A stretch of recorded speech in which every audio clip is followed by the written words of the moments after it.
Dakteris Aleksejs Repņikovs, Latvijā atzīts vertebrologs, mugurkaulu ķirurgs, specializējies mugurkaulu traumu, to slimību un deformāciju ārstēšanā. Pacientiem piedāvā mūsdienīgus risinājumus mugurkaulu problēmām, apvienojot medicīnas tehnoloģijas un starptautisko pieredzi, piedalās zinātniskajos pētījumos un konferencēs, prezentējot savus darbus par mugurkaulu traumām un to ārstēšanu. Svarīgi zināt, ka mugurkaulu veselības problēmas var būtiski ietekmēt jūsu ikdienu. Biežākā problēma tas ir tā saucamais degeneratīvas vecuma izmaiņas mugurkaulā. Tas nozīmē, ka pacientam jau sāk veidoties kaut kāda starpskrņu diska nodilumi, piemēram, vai starpskrņu locītavu artrozes. Tad pacientam sāk parādīties sāpes, sākumā tādas nespecifiskas jostas daļas sāpes, vai sāpes sprandā. Un vēlāk var pievienoties arī kaut kāda neiroloģiska simptomātika, respektīvi sāpes var izstarot uz ekstremitāti, roku vai kāju.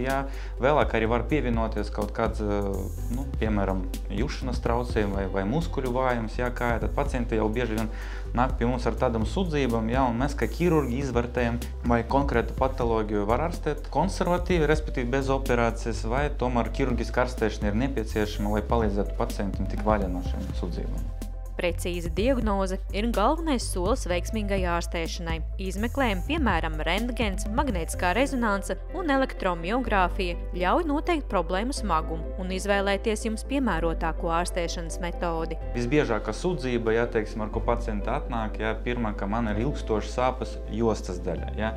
Un tur mēs arī redzam jauniem cilvēkiem, varbūt biežāk tas ir kaut kāds diska trūcis, respektīvi starpskrņu diska plīsums. Rezultātā diska kodols, viņu izspiež uz mugurkaula kanāla un diska audes saspiež nervu saknīti. Tā problēma būs aktuāla kā arī jauniem cilvēkiem. Ja mēs runājam par cilvēkiem jau vecākiem, gados, tad mēs biežāk redzam starpskrņu diska nodilumu. Kad diska augstums samazinās, disks zaudē savu elasticitāti, savu amortizācijas funkciju, un arī mēs redzam, ka tur veidojas mugurkaula kanāla sašurinājums, mugurkaula kanāla stenoza.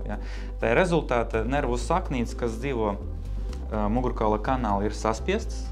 Un tad pacientam ir tas izstarojuši sāpes bieži vien uz abām kājām. Protams, arī spranda, tā kā arī šeit var redzēt, pacientam ir starpskrņu diska trūcis, tas ir jauns pacients, diezgan akūtu sakumu, ar diezgan izteiktu neiroloģisku simptomātiku, ar rokas vājumu, notirpumu, kuram bija nepieciešama ķirurģiska ārstēšana. Mūsdienu tehnoloģijas ļauj veikt gan minimāli invazīvas operācijas, piemēram, diska trūces izņemšanu, gan sarežģītākas iejaukšanās, kā piemēram mugurkaulu stabilizācija un nervu dekompresija. Šo metožu mērķis ir atvieglot sāpes un uzlabot pacienta dzīves kvalitāti. Tā mugurkaula ķirurģija viņiem diezgan strauji iet uz priekšu, viennozīmīgi. Un mēs nevaram salīdzināt ar to, kāda viņi bija pirms 10–15 gadiem.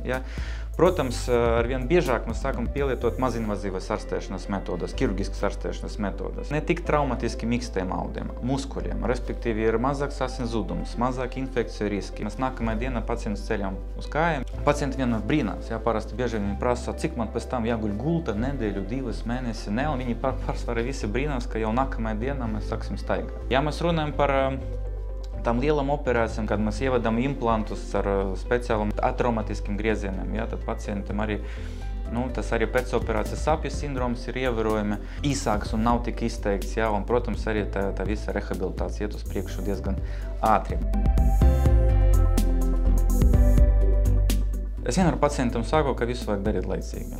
Tad, kad pirmkārt vēl nav neatgrieznisks neiroloģisks bojājums, tas ir viens. Reizēm pacienti atnāk ar tādu domu, filozofijas, iešu uz operāciju tikai tad, kad es nevarēšu paiet.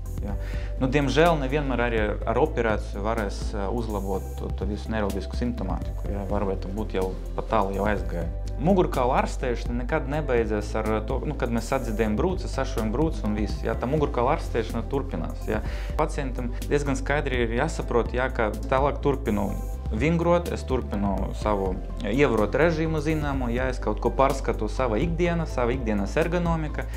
Un tas visas nianses ir svarīgas. Un līdz ar to mugurkaula ārstēšana var teikt, ka tas arī komandas darbs.